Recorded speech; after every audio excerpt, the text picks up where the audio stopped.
우리는 몇 주에 걸쳐서 요한이 예수님의 영광을 본 것은 인간적인 눈이 아니라 성령의 역사하심 때문에 볼 수 있었다라고 하는 걸 배웠죠. 그걸 통해서 독생자의 영광이 높여지는 것이 아니라 도리어 낮아진다는 것을, 은혜와 진리가 충만하다는 것이 단순하게 처음 은혜를 주신 것이 아니라 끝까지 이 모든 것들이 은혜 가운데 있다는 것을 누구를 통해서? 성령을 통해서 볼 수 있었다라고 하는 것을 우리는 보았습니다.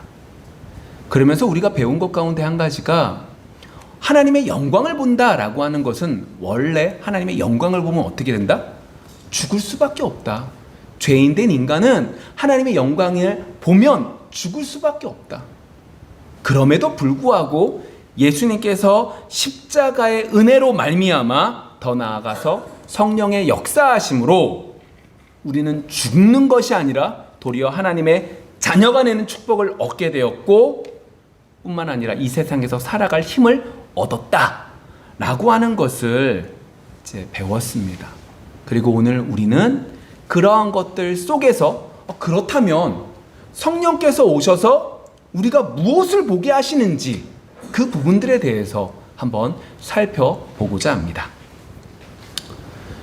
우리가 지난주 말씀 마지막 부분 말미에서 요한복음 16장 말씀을 살펴보았습니다. 그러니까 그 부분 속에서 성령이 어떤 사역들을 했는지에 대한 얘기를 잠깐 나눴죠.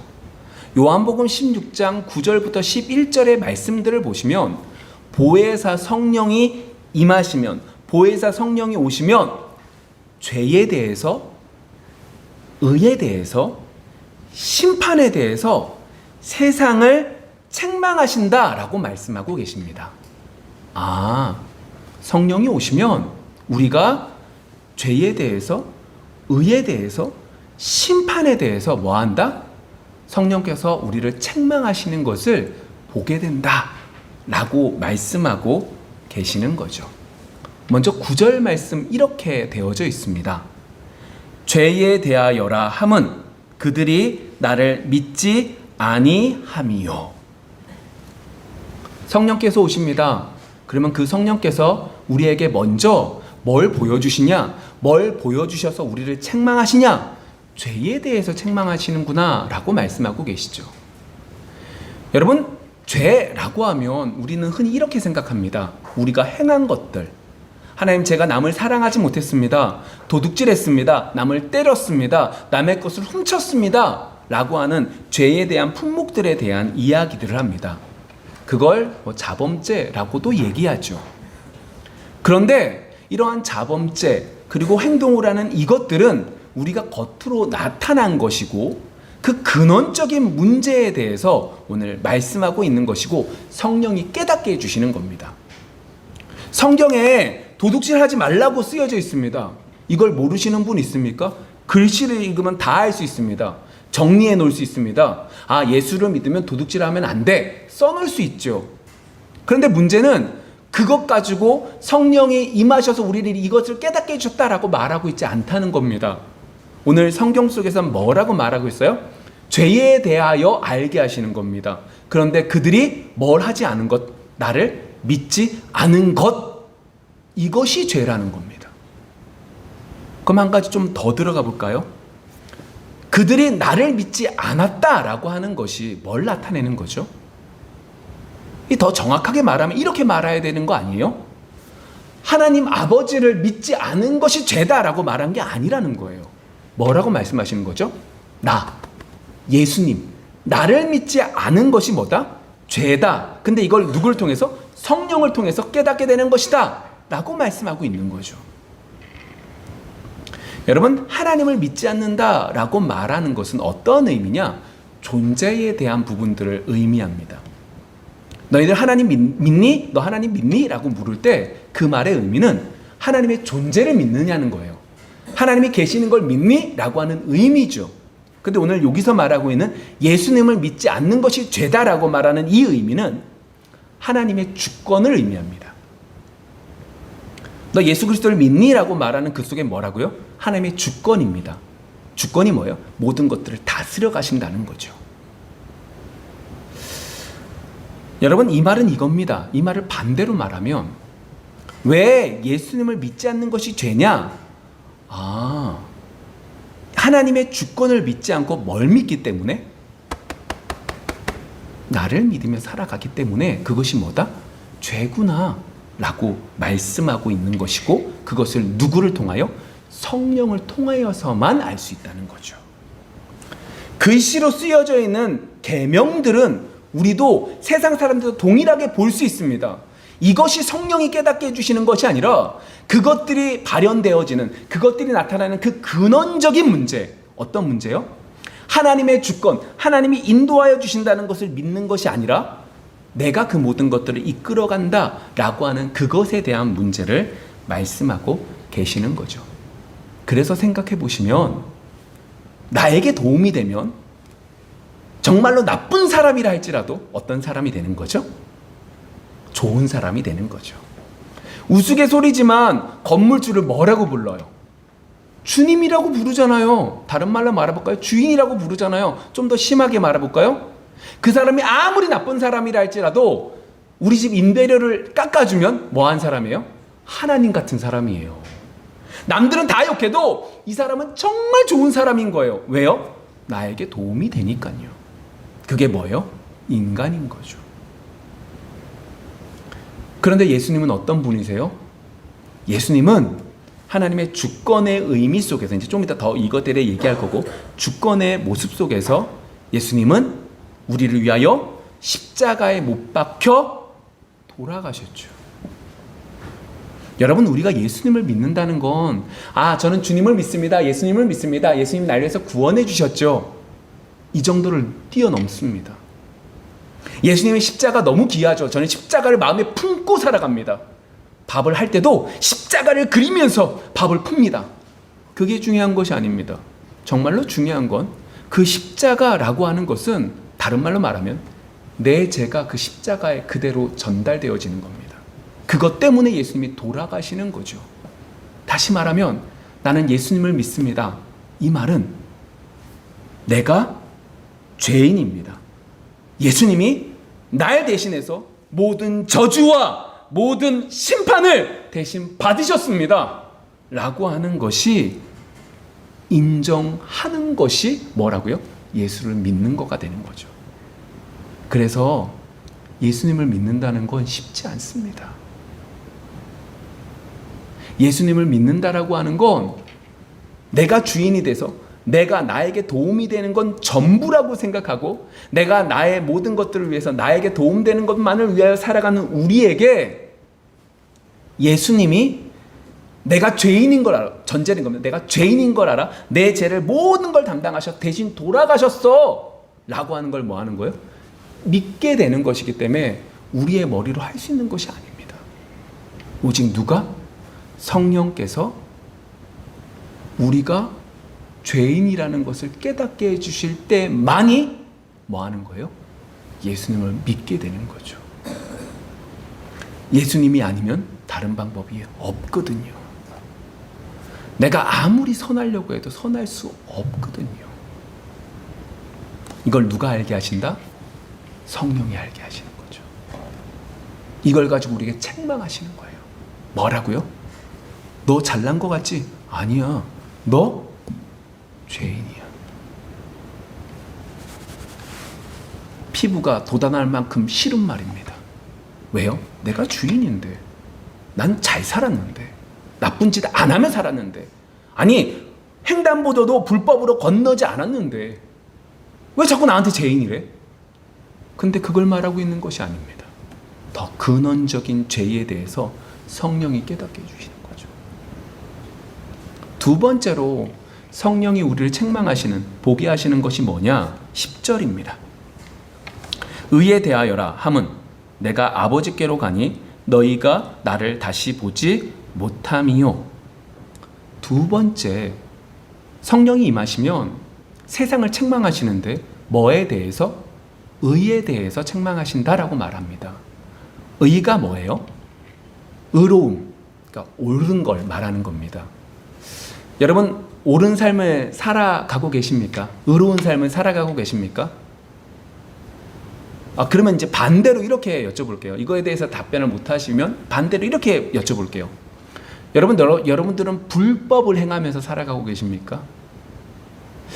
분명히 첫 번째 의롭게 살아가십니까? 라고 하는 말에 있어서는 대답하기가 쉽지 않지만, 반대로 여러분들 불법을 행하십니다 라고 하는 말씀에 있어서는, 질문에 있어서는 어떻게 말할 수 있죠? 아니요, 저는 그래도 불법스럽게 정말로 불의하게는 살지 않습니다 라고 말할 수 있을 것 같습니다. 왜 그런 거죠? 의로움과 불법의 기준이 누가 되는 거예요? 말은 하나님이 되지만 우리가 되기 때문입니다. 이런 거죠. 내가 저 사람보다 나아요. 그리고 많은 사람들 속에서 평균을 구하니까 이 정도 되면 뭐 한 거예요? 의로운 거예요. 이것보다 못하면 뭐 한 거예요? 불의한 거죠. 대부분 그 기준은 누가 되죠?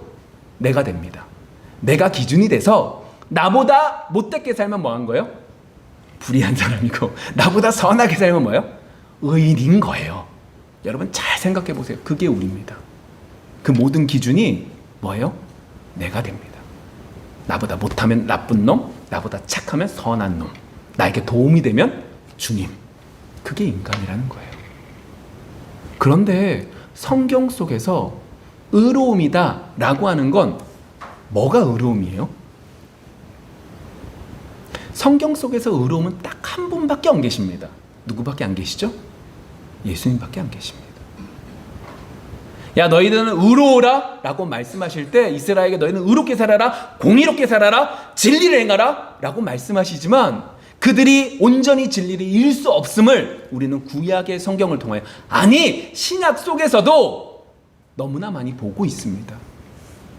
성경 속에서 유일하게 의로울 수 있는 사람들은, 의로울 수 있는 분은 예수 그리스도밖에 없죠. 왜 그런 거죠? 예수님만이 온전히 순종하셨거든요.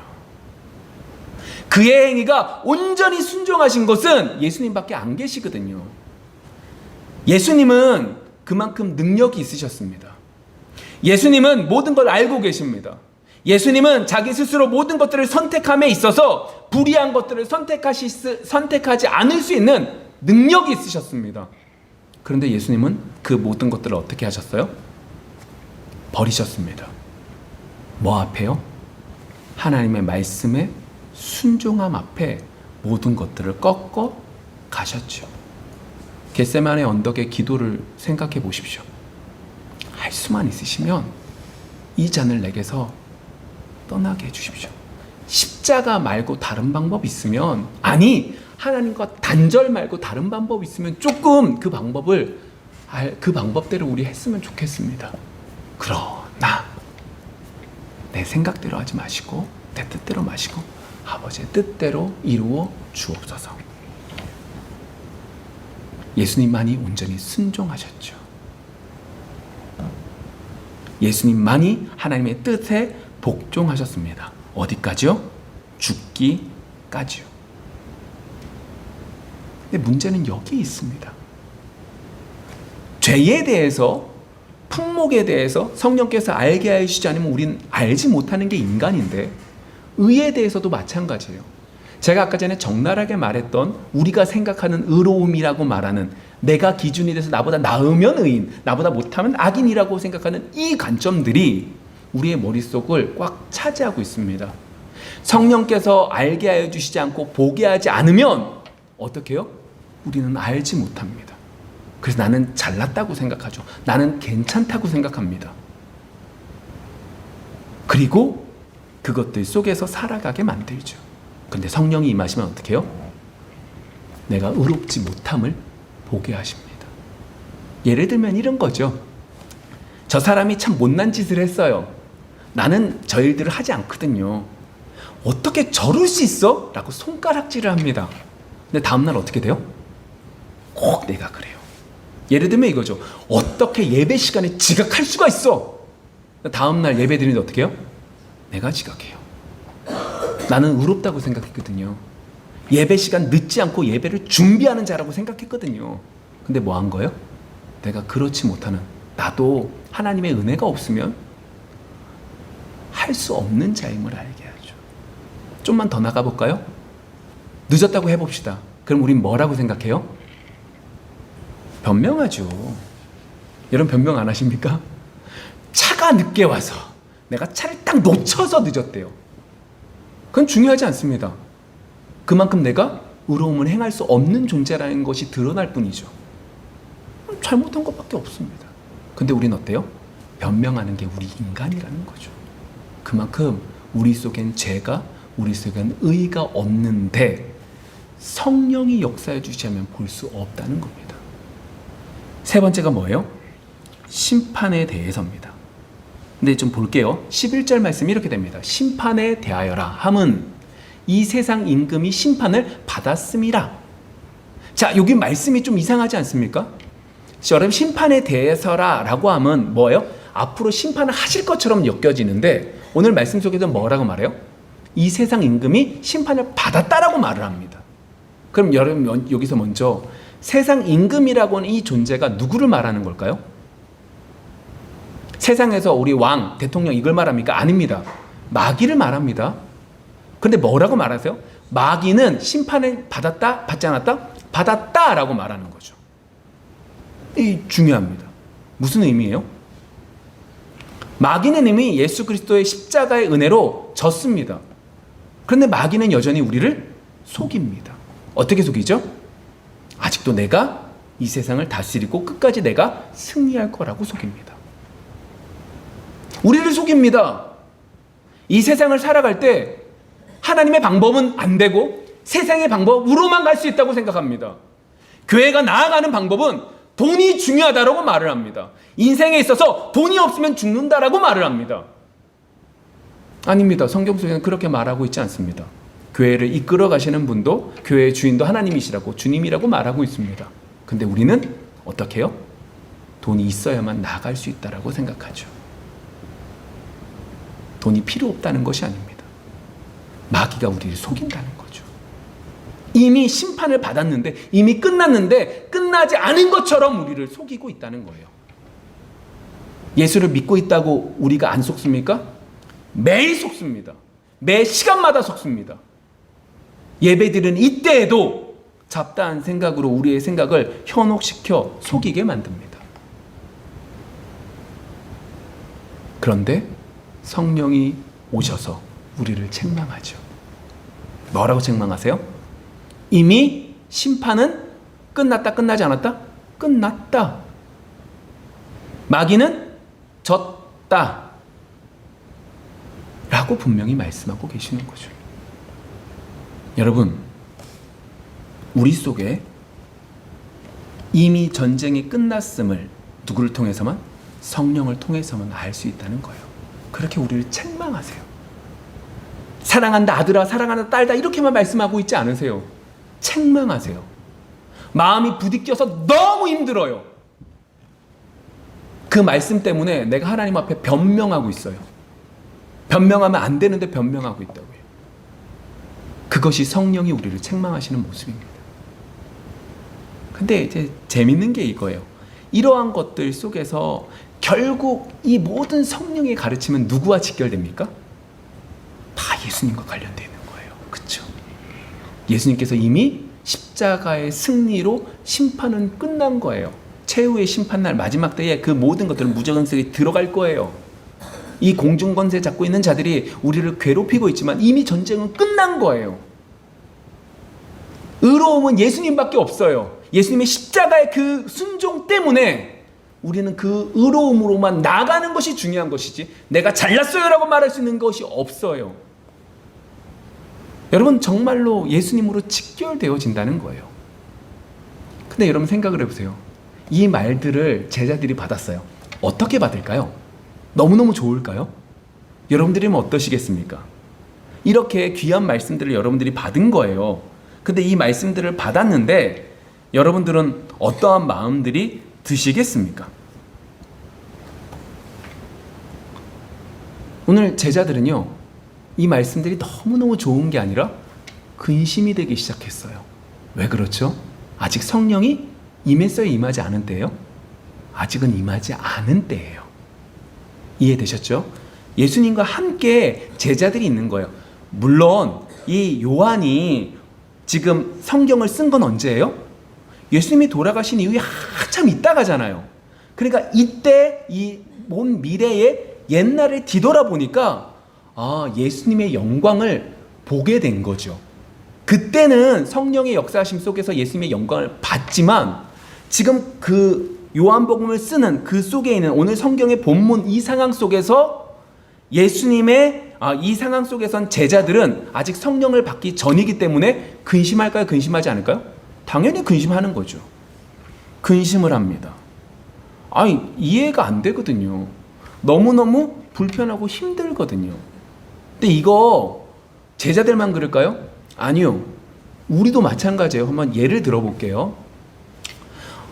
마태복음 5장 22절에 보시면 이렇게 말하고 있습니다. 친구들에게 나가라 하는, 다시 말하면 이게 무슨 의미냐면 바보다, 미련하다, 이게 남들을 이제 남들을 이렇게 경멸할 때 사용하는 단어래요. 라고 말하면 뭐냐? 공회에 잡혀갈 것이요 결국 지옥불에 들어갈 죄다라고 말씀하세요. 이 말이죠. 여러분 옆에 있는 사람한테 이 바보야 라고 말하는 것도 지옥 갈 거야, 지옥 가야 될 품목이야 라고 말씀하신다고 해봅시다. 그렇게 쓰여져 있어요. 여러분 그 말씀을 딱 받을 때 여러분 어떤 생각이 드십니까? 남들에게 욕하지 말아야지. 어떻게 이렇게 살아가? 이 두 가지 마음속에 한 가지일 겁니다. 그런데 여러분 이 말씀 속에 중요한 부분은 뭐예요? 성령이 우리에게 깨닫게 해주시는 본문은 뭐예요? 그래, 이 말씀처럼 이렇게 살아야지. 물론 이것도 성령이 해주시는 겁니다. 근데 정말로 성령이 역사하신 것은 이것의 궁극적인 의미는 뭐예요? 우리는 어느 누구도 이렇게 살아갈 수 있다 없다? 없구나. 여러분 운전하다가 급하게 차가 빡 끼어들어요? 마음속에 어떻게 해요? 분이 확 일어나요. 그럼 뭐 하는 거예요? 지옥불 갈 수밖에 없는 존재구나. 의로움을 온전히 행할 수 있는 사람이 없구나라는 걸 깨달아야 되는데 우리는 뭐에만 멈춰요? 그래, 내가 이번 한 주 동안은 성질 내지 말아야지. 이것으로 끝나버린다는 거예요. 그만큼 우리는 영적인 것에 무지한 존재예요. 제자들만 근심한 게 아니에요. 우리도 동일하다는 걸 얘기하는 거죠. 그만큼 무지한 게 우리예요. 그러한 제자들에게 오늘 12절 말씀 예수님이 이렇게 말씀하시죠. 내가 아직도 너희에게 이를 것이 많으나 지금은 너희가 감당하지 못하리라 말씀하고 계십니다. 얘들아, 성령이 임하시면 내가 이제 천국에 갈 건데, 승천할 건데, 내가 죽을 건데, 죽은 이에 내가 올라가면 성령이 임하시면 너희들이 죄에 대해서, 의에 대해서, 심판에 대해서 책망을 받게 될 거야. 이게 무슨 말이야? 도저히 이해할 수가 없잖아. 나는 하나님의 법을 너무나 잘 알고 있는데 이게 뭐가 문제지? 그러한 자들에게 뭐라고 말씀하세요? 내가 아직도 너희에게 이를 것이 많대요. 이게 무슨 얘기예요? 예수님이 제자들과 3년을 같이 있었어요. 계시면서 여러 가지 역사를 이루셨어요. 말씀도 전했고 말씀도 가르쳐주셨고 병도 고치는 것들을 보여주셨어요. 심지어 죽은 자도 살아나는 것들을 보게 하셨어요. 근데 이것들이 전부 다 전부가 아니다? 전부가 아니라는 말씀을 하고 계시는 거죠. 너희들에게 이를 것이 많지만 내가 지금 말하면 너희들 다 알아듣지 못해서 다 하지 않은 거야 라고 말씀하고 계시는 거예요. 쉽게 말하면 이게 무슨 말이에요? 성령이 오시면 알지 못하는 이해가 안 되는 그들에게 뭐라고 말씀하시냐? 야, 너희들이 지금 못 알아듣지만 너희들이 이 못 알아듣는 것은 누가 오시면? 성령이 오시면 알게 될 거야. 여러분 성경을 읽으실 때 이해가 안 되는 부분들이 존재합니다. 물론 성경 자체가 오래된 과거의 그 어법이나 과거의 것으로 사용되어져서 문맥상으로 이해가 안 되는 여러 가지, 그러니까 단어적으로 이해 안 될 수 있는 부분들은 보면 되지만 성경의 깊이 있는 의미를 깨닫지 못할 때가 우리는 너무나 많습니다. 그러나 성령이 역사하시면 어떻게 되는 거예요? 깨달아지는 거죠. 물론 목회자를 통하여, 물론 여러 가지들을 통하여 알게도 하십니다. 그러나 성령이 그러한 것들 속에서 성령이 역사하실 때 그 말씀이 내 말씀이 되는 거죠. 자, 그러한 것들 속에서 성령이 앞으로 오셔서 가르쳐 주실 것이다 라고 제자들을 뭐 하는 거예요? 안심시켜 주는 거예요. 생각해 보세요. 3년 동안 밤낮 함께 살았어요. 그러니까 옛날 말하면 도제 교육을 받았다고요. 모든 것들을 따라다니면서 모든 것들을 배웠다고요. 3년 동안 배운 결과가 예수님 말 한마디에 이해가 안 되는 상황에 도래한 거예요.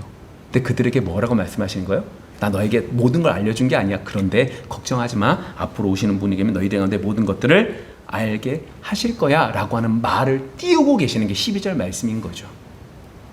자, 그러면서 앞으로 오실 성령이 어떻게 역사하실지 13절 상반절에 이렇게 말합니다. 그러나 진리의 성령이 오시면 그가 너희를 모든 진리 가운데로 인도하시리니. 뭐라고 말씀하세요? 예수님께서 지금 모든 걸 알려주시지 않았지만 성령이 오시면 모든 진리, 이게 무슨 말이냐면 모든 완전한 진리, 더욱더 완성된 진리를 의미하는 거예요. 모든 진리가 뭐라고요? 더욱더 완성된 진리를 의미하는 거죠. 이것들을 알려주신다 라고 말하고 있는 겁니다.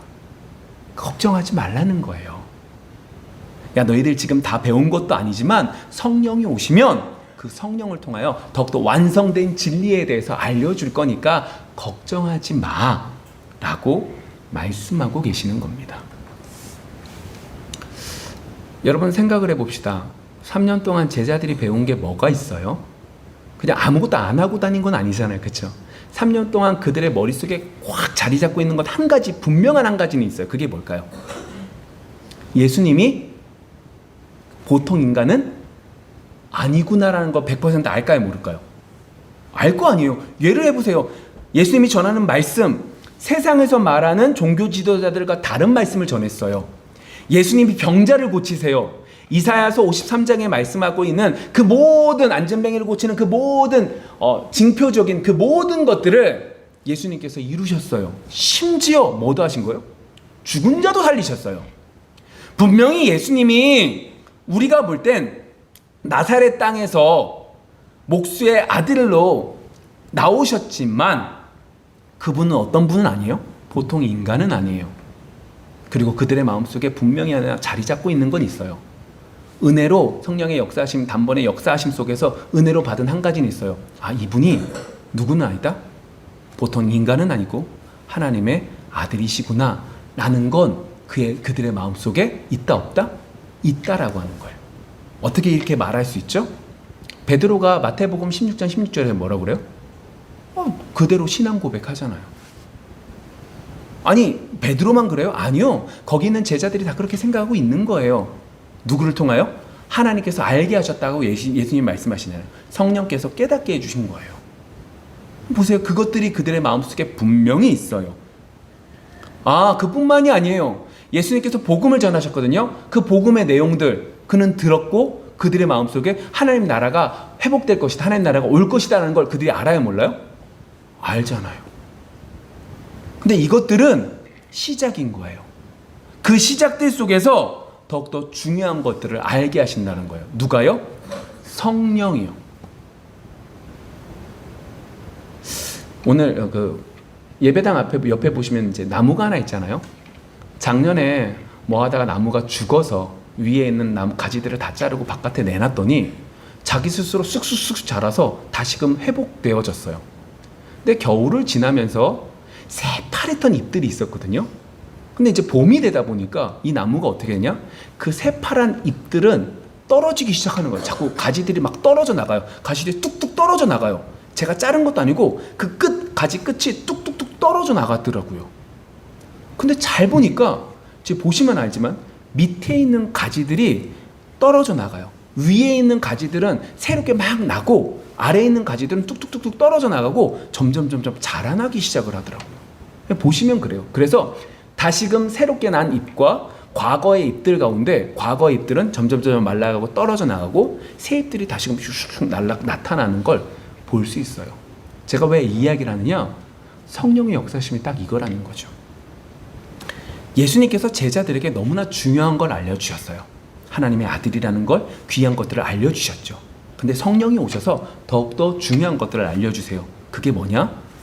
예수님께서 말씀하신 이 구원이 어떻게 이루어지는지를 알려주시는 거예요. 교회가 어떻게 세워질 것을 알려주시는 거예요. 우리가 어떻게 자라나야 될 것을 알려주시는 거예요. 우리가 어떻게 살아야 될 것을 성령께서 알게 해주시는 거예요. 우리가 어떻게 구원에 이루어지는지에 대해서 누가? 성령이 알려주시는 거죠. 그래서 이렇게 말씀하고 계시는 거예요. 모든 진리가 더 온전한 진리를 알려주신다 라고 말씀하고 계시는 거죠. 그래서 이제 13절 마지막 부분에 말미에 이렇게 말을 합니다. 장래 일을 너희에게 알리시리라. 예언한다는 소리보다 어떤 거예요? 좀 전에 말한 것처럼 우리 성령께서 우리를 양육시키시고 교회가 어떻게 세워나가시고 우리가 어떻게 살아가야 될 것이며 우리의 구원이 어떻게 이루어지는지에 대해서 뭐 하는 거예요? 성령께서 알게 하시는 거죠. 막 새싹으로 자라서 처음 난 잎들은 너무 아래라서 자기 스스로 떨어져 나아가고 더욱더 위로 자라는 것처럼 성령은 이렇게 역사해주는 도움을 해주심으로 더욱더 자라게 해주시는 거죠. 이러한 성령의 사역은 오늘 좀 더 볼게요. 13절 중반부에 이렇게 말을 합니다. 그가 스스로 말하지 않고 오직 들은 것을 말하며. 성령께서 말을 하시는데 들은 걸 말씀하신대요. 어떤 들은 것? 요한복음 12장 49절 상반절을 보시면 예수님께서 이렇게 말씀하시거든요. 내가 내 자의로 말한 것이 아니요. 그러니까 예수님께서 말씀을 하실 때 사람들에게 이렇게 말하는 거예요. 내가 내 얘기하는 거 아니다. 하나님 아버지의 말을 내가 너에게 전한다라고 말씀하세요. 근데 성령께서도 뭐라고 말하는 거예요? 내가 들은 것을 전한다라고 말씀하셨어요. 그러니까 이 말의 의미는 이거예요. 성령이 오셔서 성령이 사역하시는데 성령의 사역은 성령 스스로 혼자 생각해서 하는 것이 아니라 성부, 성자, 성령 이 삼위의 하나님이 특별히 성부 하나님께서 계획하신 그 구원의 계획을 그대로 이루신다, 이루시지 않으신다? 이루신다라고 하는 의미를 가지고 있는 거죠. 자, 이렇게 성령께서 역사하시는 것은 성부 하나님의 얘기와 말씀과 성자 예수님의 말씀과 동떨어진 것이 아니라 동일한 그분들의 말씀, 그분의 말씀을 그대로 전하심으로 우리에게 더욱더 바르게 자라날 수 있도록 도와주고 계시는 거죠. 자, 이뿐만이 아닙니다. 성령께서 하시는 것은 더욱더 나아가고 있습니다. 14절 말씀. 그가 내 영광을 나타내리니 내 것을 가지고 너희에게 알리시겠음이라. 이제 이게 무슨 말이냐면 좀 전에 했던 모든 진리라고 말하는 그 진리, 예수님께서 성령께서 우리를 자라나게 하시는 그 모든 것들을 어떻게 하신다? 우리에게 적용시켜 주시는 거죠. 그러니까 이 얘기입니다. 성경에 있는 그 진리의 얘기들, 하나님은 사랑이시래요. 머리로는 알고 있습니다. 근데 성령을 통하여 성령이 우리를 적용시키게 되는데 우리가 힘들고 어려울 때, 우리가 기도할 때에 힘들고 어려서 어쩔 수 없이 마지막으로 기도할 때에 성령이 우리의 마음속에 뭘 알게 하시는 거예요? 정말로 하나님이 사랑이시라는 것을 믿어지게 해주시는 거죠.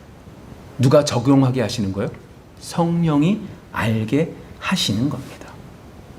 그런데 그 성령께서 알게 하시는 것이 그뿐만이 아닙니다. 예수님께서 어떻게 해요? 무엇 때문에 돌아가셨는지, 왜 돌아가실 수밖에 없었는지, 예수님이 부활하신 다음에 승천하신 다음에 그분의 위치가 어디이신지 책을 봐서 아는 게 아니라, 성경 책을 봐서 아 그렇구나 하는 게 아니라 이것이 믿어지게 만들어 주시는 거죠. 누가요? 성령이 우리에게 역사하심으로 알게 하시는 거죠. 결국 이거는요, 15절 말씀 볼게요. 무릇 아버지께 있는 것은 다 내 것이라. 그러므로 내가 말하기를 그가 내 것을 가지고 너희에게 알리시리라 하였노라. 이제 결론적인 얘기인데 이게 무슨 얘기예요? 여기서 말하고 있는 내 것이라 라고 말하는 내라고 하는 건 누구를 말씀하는 거예요? 예수님을 예수님 말씀하시는 거죠. 그렇죠? 예수님이 지금 설교하시잖아요. 무릇 아버지께 있는 것은 다 내 것이라. 좀 전에 말한 것처럼 삼위일체 하나님에 대한 부분이고 동일하게 구원 계획에 대해서 말씀하셨다라고 말했고, 그러므로 내가 말하기를 그가 내 것을 가지고 너희에게 알리시리라. 성령께서 예수님에 대한 것들을 알려주신다라고 말씀하고 계시는 거예요. 그러니까 결국 이 얘기예요. 예수님께서는 이 땅에 계시는 것처럼 지금 온전히 자신의 모든 것들을 우리에게 주시고, 그리고 그 모든 우리의 필요한 것들을 모든 것들을 채워주시는데 누구를 통하여 일하신다? 성령을 통하여 일하신다라고 말씀하고 계시는 거죠. 예수님의 십자가의 은혜로 하나님의 아들이 될 수 있었는데 그것은 누구를 통하여 깨닫게 된다? 성령을 통하여 깨닫게 된다라고 말씀하고 계시는 거예요. 그것이 오늘 말씀 속의 결론인 거죠. 자, 오늘 좀 어려울 수 있지만 제가 이제 오늘 저녁에 말씀 한 장을 결론에 대해서 올려놓잖아요. 그 속에 제가 정리해서 올려드릴 거예요. 정리해놨고 4시 반에 올라갈 거예요. 이제 그것들을 보시면 될 거고요. 그러한 것들 속에 오늘 말씀을 좀 정리해 볼게요. 성령이 오시면 세상을 책망하십니다. 뭐에 대해서? 죄에 대해서. 뭐가 죄였죠? 하나님의 주권을 인정하지 않는 거예요. 그게 뭐예요? 예수님을 믿지 않는다라고 하는 거죠. 내 능력대로 살려고 하는 것이 죄인 것을 알지 못해요. 성령을 통하여서만 알 수 있죠. 두 번째, 의에 대해서요. 우리는 우리의 관점 속에서 의로움을 쫓아 나아가지만 그것으로는 의로울 수 없어요. 오직 누구? 예수 그리스도만이 의로울 수 있고 그분만을 통하여 나아갈 수 있습니다. 누굴 통하여만 그것을 알 수 있어요? 예수님을 통하여, 성령을 통하여서만 알 수 있죠. 성령께서 우리를 책망하세요. 세 번째는 뭐예요? 심판에 대해서요. 심판이 이미 이루어졌어요. 마귀는 졌어요. 그러나 그들이 우리를 속일 때 우리는 속임을 당하죠. 누구를 통하여서만 알 수 있어요? 성령을 통하여서만 그 속임수에서 해방될 수 있어요. 그것들을 성령께서 우리를 책망하세요. 예수 그리스도를 가지고 예수 그리스도만을 통하여 우리에게 알려주시는 거죠. 그런데 우리는 그것을 알아요, 몰라요? 몰라요. 우리는 그만큼 영적으로 무지해요. 제자들도 마찬가지였죠. 그래서 12절 말씀 속에 뭐라고 말씀하세요? 성령께서 그것들을 알게 하여 주신대요. 13절에요. 모든 진리, 더욱더 완성된 진리를 가지고 우리가 앞으로 어떻게 살아가야 될지에 대해서, 구원이 어떻게 이루어질지에 대해서, 교회가 어떻게 세워질지에 대해서, 어떻게 양육되어질지에 대해서, 구원이 어떻게 이루어질지에 대해서 성령이 알게 하여 주신대요. 성경 말씀이 나에게 적용되어지게 해주신대요. 사랑의 하나님이 내 사랑의 하나님이신 것을 알게 하여 주신대요. 그렇게 성령께서는 역사하셔요. 예수님만을 전하면서 역사하시죠. 여러분, 이 말씀들을 마음에 새기며 살기를 원합니다. 그런데 이 말씀들을 여러분들 마음속에 언제나 새기며 살아가실 수 있나요? 못 살아갑니다. 안다고 해서 할 수 있나요? 못합니다. 우리가 할 수 있는 것들 한 가지밖에 없습니다. 뭐 하는 거예요? 성령을 사모하는 거죠. 왜요? 우리가 할 수 있는 게 그거밖에 없거든요. 예수 그리스도인을 말씀을 통해서 알아가려고 몸부림치는 것밖에 없거든요. 그렇게 될 때 성령은 우리 속에 우리의 앞으로 나아가야 될 그 모든 것들을 알게 하시고 은혜를 베풀어 주실 줄 믿습니다. 이번 한 주 그 은혜가 넘칠 수 있는 우리 모두가 되어지기를 원합니다. 기도하겠습니다.